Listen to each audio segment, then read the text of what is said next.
Our footage. Fear, anger, and outrage as the serial shooter is still out there tonight. 7 people killed so far. But even more victims have had close calls. There's a new sketch out tonight, and ABC 15's Navita Vergani with the chilling new details on one of those close encounters. Navita? Well, Steve, one of the most interesting things that really stands out about these cases is that almost every single victim was either standing outside their car or sitting inside their car when they were killed. We are now learning one man unknowingly slipped out of his truck and away from that serial killer with just seconds to spare.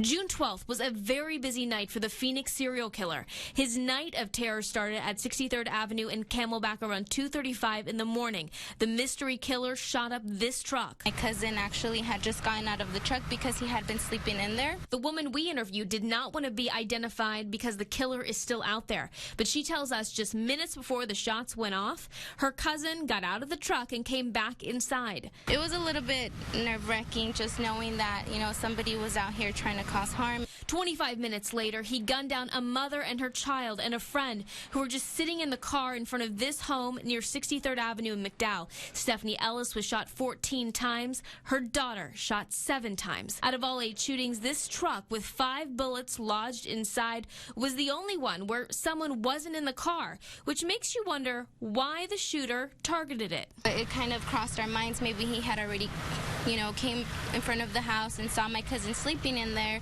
and then maybe decided to come back thinking he maybe was still in there, but thank God, he had already gotten out.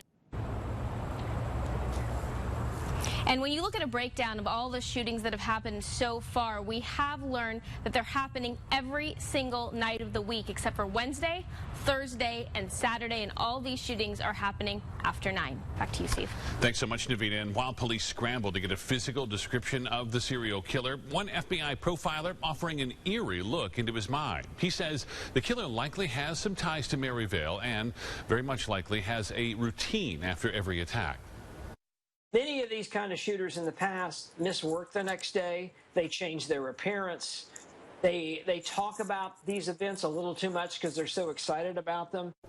Garrett also says the serial killer is probably obsessed with media coverage, saving articles and watching himself on the news. A tough setback.